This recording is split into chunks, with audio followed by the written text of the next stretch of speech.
My name is Hemang Jain and I have secured All India rank 17 in GATE. I live in Indore, a city in Madhya Pradesh, and my journey for GATE ZEAL started in my third year.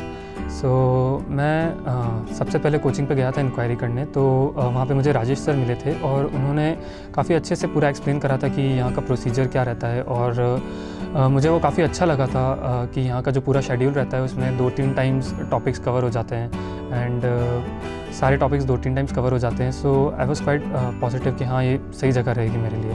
So third year when I started, तो मैं इतने अच्छे से तो ध्यान नहीं दे पाया था। मैं कुछ टॉपिक्स मेरे कई बार कुछ क्लासेस मिस हो जाती थी, कई बार लेट जाता था। और मैं सोचता था उस टाइम पे कि हाँ, ये सारे टॉपिक्स मैं बाद में फ्रेंड्स से पूछ के या किसी तरह से कवर कर लूँगा, बट वो हो नहीं पाता था। तो कई सारे टॉपिक्स मेरे ऐसे छूटे हुए रहते थे। उनका इम्पैक्ट फिर मेरे टेस्ट में भी आता था। जो रेगुलर टेस्ट होते थे उसमें भी इतनी अच्छी रैंक नहीं आती थी। ऐसे चलता रहा, थोड़ा डिफ़िकल्ट हो रहा था कॉलेज और कोचिंग के साथ में बैलेंस करना, बट फिर धीरे धीरे थोड़ी आदत लग गई इस चीज़ की। और जब धीरे जैसे फोर्थ ईयर स्टार्ट हुआ तब से कुछ सीनियर्स आए और उन्होंने काफ़ी अच्छे से एक्सप्लेन करा कि हाँ, हमारी इतनी अच्छी रैंक रही, उनका क्या तरीका था पढ़ने का एंड ऑल दैट। सो इससे फिर काफ़ी मोटिवेशन भी मिला और इसके बाद फिर मैंने सीरियसली इसके लिए पढ़ना स्टार्ट करा था। तो वहाँ पे जब मैंने सीरियस नोट पे पढ़ना स्टार्ट करा था, तो उस समय मेरी ये स्ट्रेटेजी थी कि मेरा सबसे पहला और सबसे इम्पॉर्टेंट स्टेप ये रहता था कि मैं सारी क्लासेस अटेंड करूं और जो भी मैम पढ़ा रहे हैं उसको पूरा अटेंटिवली सुनना। ये काफ़ी इम्पॉर्टेंट रहा और इसने मुझे काफ़ी हेल्प करी। तो मैम का पढ़ाया हुआ, मैम ने जो भी नोट्स मतलब क्लास में जो भी पढ़ के हमने नोट्स बनाए थे, वो सारे नोट्स काफ़ी सफिशिएंट रहते थे। उन नोट्स के अलावा बाहर से मुझे किसी भी स्टडी मटेरियल, बुक्स वगैरह की भी पढ़ने की ज़रूरत नहीं पड़ी थी।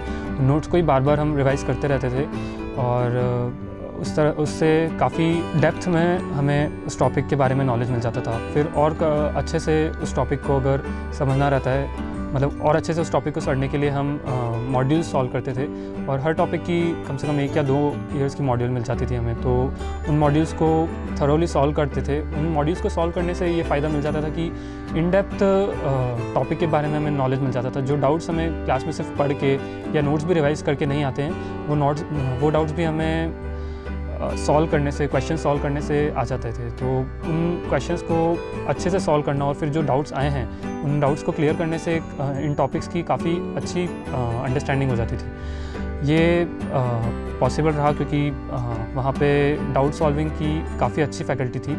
हम जब भी ऑल टाइम अवेलेबल रहते थे वहाँ पे टीचर्स डाउट सॉल्व करने के लिए, और हम मैम से भी डाउट्स जाके पूछ सकते थे। सो इन ऑल कभी भी इन ऑल डाउट्स भी अच्छे से सॉल्व हो जाते थे। जो डाउट सॉल्विंग फैकल्टीज़ थी उनकी भी अंडरस्टैंडिंग काफ़ी अच्छी रहती थी टॉपिक्स की, तो इससे हमें कोई भी डाउट्स ऐसा रिमेनिंग रहता नहीं था।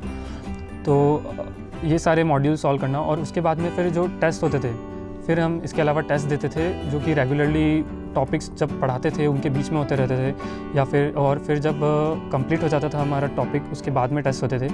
इन सारे टेस्ट को काफ़ी सीरियसली देना इम्पॉर्टेंट रहता है। इन टेस्ट को अच्छे से पढ़ के देना और इन टेस्ट का फिर प्रॉपर इवैल्यूएशन करना, जो भी रिज़ल्ट आया है और उससे जो भी हमारे डाउट्स आए फिर उन्हें वापस से जाके पूछना।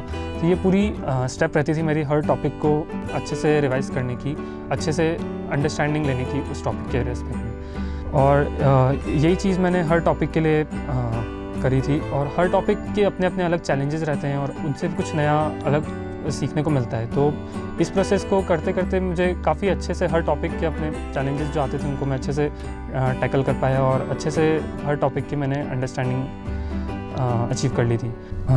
इसी तरह से मैंने हर टॉपिक को प्रिपेयर करा था। फिर अक्टूबर के मंथ के अराउंड हमारे हर टॉपिक के फुल टेस्ट और बाकी फिर ओवरऑल सारे सब्जेक्ट्स मिला के भी फुल टेस्ट कोचिंग पे स्टार्ट हो गए थे। और उस समय मेरी ये स्ट्रैटेजी रही थी कि मैंने हर टेस्ट के पहले उस टॉपिक को काफ़ी अच्छे से रिवाइज़ करा था और जो मॉड्यूल सॉल्व कर रखी उन्हें भी एक बार वापस देख लिया था कि उनको भी एक बार वापस रिविजिट कर लिया था। और जो प्रीवियस ईयर की गेट क्वेश्चंस थे वो मैंने सारे सॉल्व करे थे और हर टॉपिक के लिए इस तरह से करते रहा था मैं। और साथ में कोचिंग पे भी वापस से वो टॉपिक्स मैम ने पढ़ाना स्टार्ट करे थे, तो वहाँ पे भी क्लासेस अटेंड करता था मैं। तो इससे मेरा रिवीजन भी चल रहा था काफ़ी अच्छे से और टेस्ट भी दे रहा था। तो साथ ही साथ पता भी चल रहा था कि वो टॉपिक हमें कितना अच्छे से आता है और उसमें और कितनी इम्प्रूवमेंट की ज़रूरत है। इसी तरह से मैंने सारे टेस्ट जो भी कोचिंग पे होते थे उन्हें परस्यू करा था, सारे टेस्ट उसी तरह से दिए थे मैंने। लास्ट मंथ की मेरी ये स्ट्रेटजी थी कि थोड़ा रिलैक्स्ड माइंड रखते हुए मुझे हर टॉपिक्स को रिवाइज़ करते रहना था, और जो भी किसी भी नए टॉपिक को तो उस टाइम पे पढ़ नहीं सकते थे, तो जो भी ऑलरेडी टॉपिक्स पढ़ रखे हैं उन्हें ही अच्छे से कवर करना, उन्हें अच्छे से रिविज़िट करना, ताकि उनमें भी कोई अगर पार्ट छूट गए हों या फिर कोई चीज़ याद नहीं हो तो वो चीज़ हमें याद रह जाए। इस तरह से मैंने लास्ट मंथ में पूरा परस्यू करा था। And finally I would like to thanks my parents, my mother, my father, जिनने हर पॉइंट पे मेरा सपोर्ट करा है, हर अप्स एंड डाउन्स में वो मेरे साथ रहे हैं। एंड ऑफ कोर्स एंड गेटेड जील की सारी faculties, Rajesh sir, Jayashree ma'am, Basant sir, Ashish sir, जिनने मतलब ये कहूँगा कि अगर इन सब में से कोई भी अगर नहीं होता तो मैं आज इस जगह पे नहीं बैठा होता, इस रैंक के साथ नहीं बैठा होता। Thank you.